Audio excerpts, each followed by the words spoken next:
नमस्कार, मैं हूं राज और आप देख रहे हैं प्योर पॉलिटिक्स। तो उत्तर प्रदेश में योगी आदित्यनाथ की पुलिस ताबड़तोड़ छापेमारी कर रही है।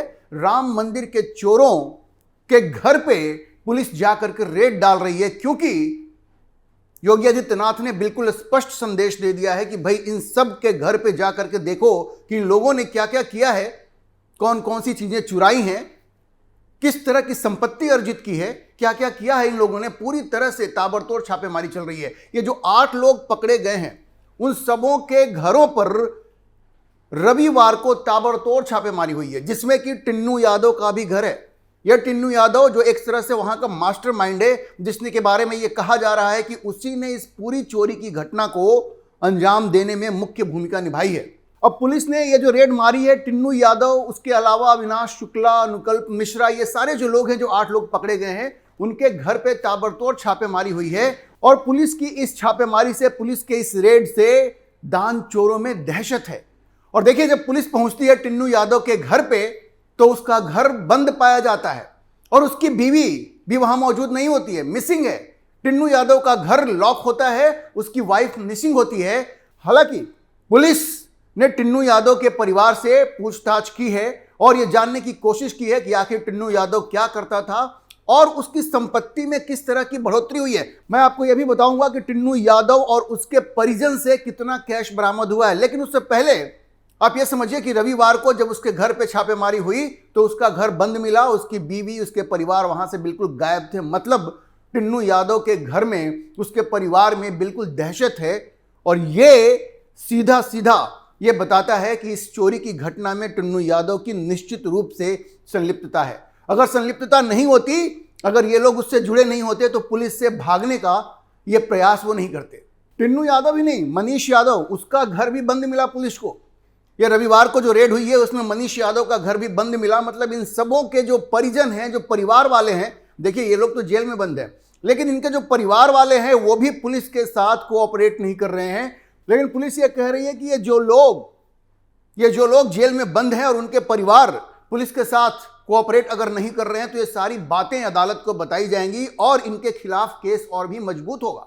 अब देखिए, जो टिन्नू यादव है उसके बारे में ये कहना है पुलिस का, और खास करके जो एसआईटी ने रिपोर्ट दी है उसमें यह बताया गया है कि किस तरह से वो जो चढ़ावे में जो पैसा आता था, उसकी जो काउंटिंग होती थी, उसकी जो गिनती होती थी, उसमें टिन्नू यादव का बहुत बड़ा रोल था। वो सुपरविजन का काम करता था और उसके पास जो काउंटिंग रूम था उसकी भी चाबी थी, और जो डोनेशन बॉक्सेस थे, मतलब जो दान पेटियां थी, उसकी भी चाबी थी। तो पूरे इस चोरी की जो घटना है, जो डकैती है, चोरी क्या कहेंगे इसको, उसका मास्टरमाइंड टिन्नू यादव बन के उभर रहा है, क्योंकि उसके पास काउंटिंग रूम की भी चाबी थी और दान पेटियों की भी चाबी थी। और ये टिन्नू यादव कौन था?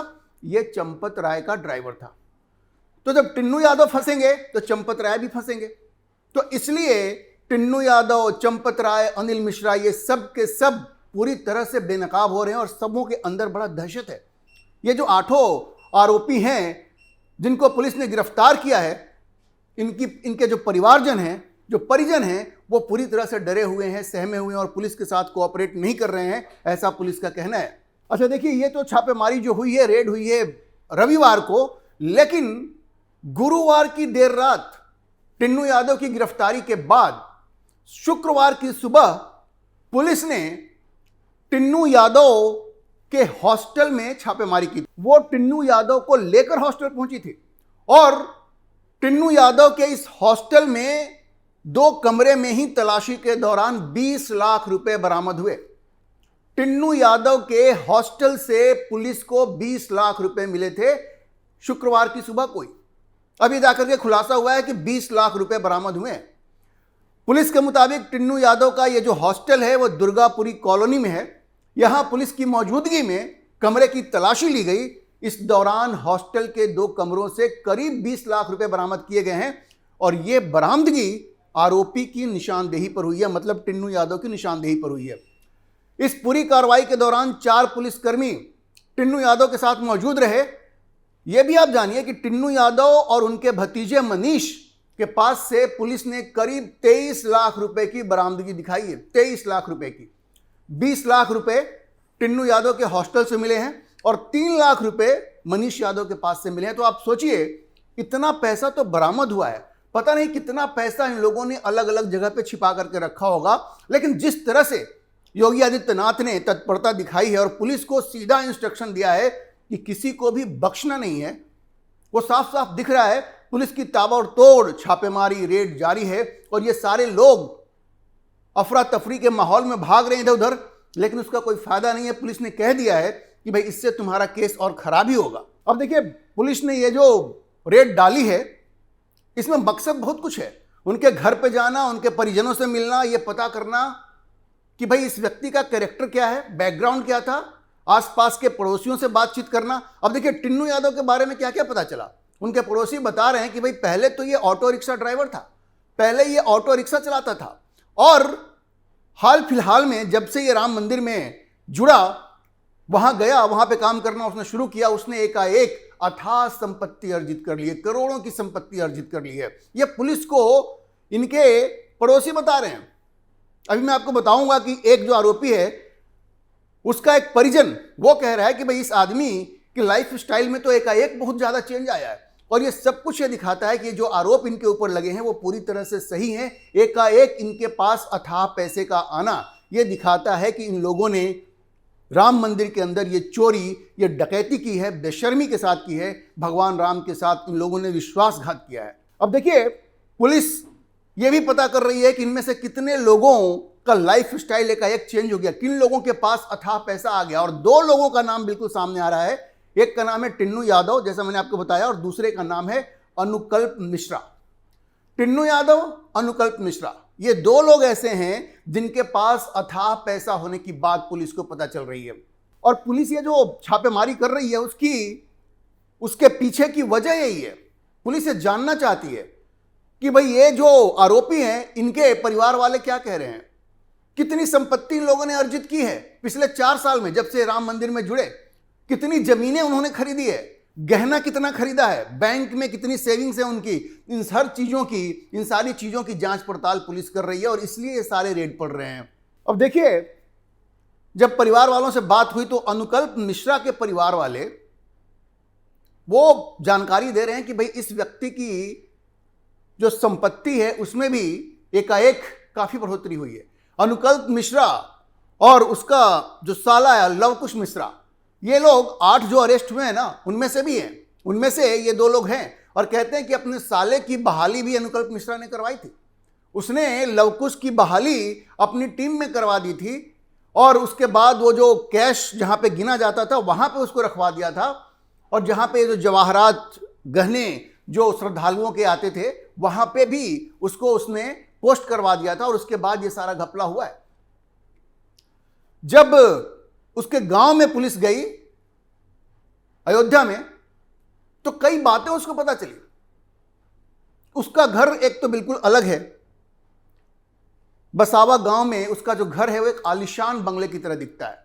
अब उसके पड़ोसी कहते हैं कि भाई इसका जो लाइफ स्टाइल है वो तो एकाएक चेंज हो गया है, इसके पास अथाह पैसा एकाएक आ गया है।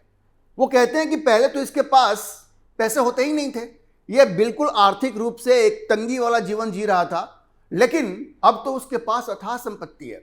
नेहा मिश्रा जो उनकी चाची लगेंगी अनुकल्प मिश्रा की, वो ये कहती हैं कि भाई पहले इस परिवार के पास थोड़े पैसे हुआ करते थे, लेकिन जब अनुकल्प मिश्रा ने राम मंदिर में काम करना शुरू किया, राम मंदिर ट्रस्ट के साथ वो जुड़ा, उसके बाद से तो उसके पास अथाह पैसा आ गया। और पैसा कितना आया कि अनुकल्प मिश्रा ने फार्म हाउस बना लिया, गांव के बाहर ही उसने फार्म हाउस बना लिया। और इतना ही नहीं, अयोध्या में भी उसने एक आलीशान मकान खरीदा पिछले साल, और जिसकी कीमत 65 लाख रुपए बताई जा रही है। सोचिए, जिस व्यक्ति के पास पैसे नहीं हुआ करते थे, थोड़े पैसे हुआ करते थे, आर्थिक तंगी में जो जी रहा था, राम मंदिर में काम शुरू करने के बाद उसके पास इतना पैसा हो गया कि उसने फार्म हाउस खरीद लिया, उसने अयोध्या में एक आलीशान बंगलो खरीद लिया, घर खरीद लिया 65 लाख का। आप समझिए कि कितना पैसा इसके पास आया और स्रोत क्या था। जाहिर है, राम मंदिर से श्रद्धालुओं के पैसों की लूट की इन लोगों ने और एक अय्याशी का जीवन जीने का इनका जो सपना रहा होगा उसको उन्होंने अंजाम दिया, लेकिन भगवान के पैसे चुरा के। इनसे ज्यादा बेशर्म आदमी आपको इस दुनिया में नहीं मिलेगा। अब इस अनुकल्प मिश्रा के बारे में यह भी कहा जा रहा है कि भाई पहले तो उसके पास एक गाड़ी होती थी, लेकिन अब वो स्कॉर्पियो एसयूवी खरीदने जा रहा था। उसने लोगों को बता दिया कि उसने बुक कर लिया है स्कॉर्पियो, वो खरीदेगा। अब देखिए ये कितने पैसे का लूट हुआ है ठीक ठाक कहना तो बड़ा मुश्किल है, क्योंकि ऐसा लग रहा है कि ये सब कुछ तो 2024 से ही चल रहा था जब मंदिर के द्वार खोले गए थे।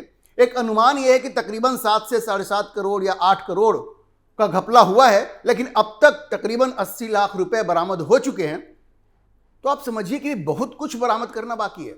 ये 8 करोड़ रुपया जिसका अनुमान लगाया जा रहा है वो सब बरामद होना चाहिए। और योगी आदित्यनाथ ने तो बड़ा स्पष्ट कर दिया है कि किसी को बख्शा नहीं जाएगा और एक एक पाई इनसे रिकवर किया जाएगा। टिन्नू यादव के हॉस्टल से 20 लाख रुपए बरामद होना, मनीष यादव जो उनके साथ हैं, उनके रिलेटिव हैं, उनके साथ जो रहते हैं, उनके यहां से 3 लाख रुपए बरामद होना, 23 लाख तो वही हो गया। इन सबों की वजह से चंपत राय, अनिल मिश्रा, इन दोनों की स्थिति बड़ी खराब होती जा रही है, खास करके चंपत राय की, क्योंकि टिन्नू यादव उनका ड्राइवर था और चंपत राय ने ही टिन्नू यादव को रखवाया था। और टिन्नू यादव वहां पे इतना प्रभावशाली बन गया था कि कौन व्यक्ति क्या करेगा, कौन कैश गिनेगा, कौन व्यक्ति ज्वेलरी गिनेगा, गहने कौन गिनेगा, पुलिस की कहां कहां तैनाती होगी, सारे डिसीजन टिन्नू यादव ले रहा था। तो ऐसे में टिन्नू यादव ने अगर जो गलत काम किया है, जो पैसे की लूट की है, यह मानना बड़ा मुश्किल होगा कि चंपत राय को इसका अंदाजा नहीं होगा, उसको मालूम नहीं होगा। लोग कह रहे हैं ये बड़ा मुश्किल है ये पता करना कि चंपत राय इससे अनजान थे, यह मानना बड़ा मुश्किल है। और अनिल मिश्रा, चूंकि वो भी पूरे प्रबंधन में चंपत राय की मदद किया करते थे, दोनों साथ में ही थे, दोनों मिल करके ही राम मंदिर परिसर का काम देखा करते थे। तो चंपत राय और अनिल मिश्रा, ये जितनी भी छापेमारी हो रही है ना, और जो जानकारियां निकल के सामने आ रही हैं, उससे इन दोनों की स्थिति बड़ी कमजोर हो रही है। इन दोनों का नाम एफआईआर में कभी भी आ सकता है और इन दोनों की गिरफ्तारी भी कभी भी हो सकती है, क्योंकि सब कुछ, जितने भी लोग वहां पे थे, वो सब कुछ इन्हीं के इशारे पर हुआ करता था। वो सब लोगों को इन्हीं लोगों ने हायर किया था, चंपत राय ने और अनिल मिश्रा ने। और ये सब कुछ जो कुछ हुआ वो इनकी नजर से बचा हुआ था, यह मानना बड़ा मुश्किल है। देखिए उत्तर प्रदेश के मुख्यमंत्री योगी आदित्यनाथ ने बड़ा स्पष्ट कर दिया है कि भाई ऐसे लोगों को तो सबक ऐसा सिखाया जाएगा कि वो हमेशा याद रखेंगे। जिन लोगों ने भी सनातन को बदनाम करने का काम किया है, जिन लोगों ने भगवान राम की आस्था के साथ खिलवाड़ किया है, उनको तो बख्शा नहीं जाएगा। और जिस तरह से यह जांच चल रही है और जिस तत्परता के साथ रविवार को यह ताबड़तोड़ रेड हुआ है और सबों के घरों पे जाकर के ये सारी जानकारियां जुटाई गई हैं, उससे तो बड़ा स्पष्ट है कि वो दिन बहुत दूर नहीं है जब ये एक एक करके सारे दोषी जेल के अंदर होंगे और जितने भी पैसों की लूट इन लोगों ने की है, एक एक पाई उनसे रिकवर की जाएगी। बस थोड़ा वक्त लग सकता है, लेकिन योगी आदित्यनाथ ने जो संकल्प लिया है, ऐसा लग रहा है कि उसको पूरा करने में वो कोई कसर नहीं छोड़ेंगे। अभी के लिए इतना ही। हम इस खबर पर नजर बनाए रखेंगे और आपको अपडेट करते रहेंगे। इस विषय पर आप क्या सोचते हैं, अपनी राय कमेंट बॉक्स में जरूर लिखें। और अगर आपको वीडियो पसंद आया हो तो आप इसे लाइक करें, शेयर करें और हमारे चैनल को सब्सक्राइब जरूर करें।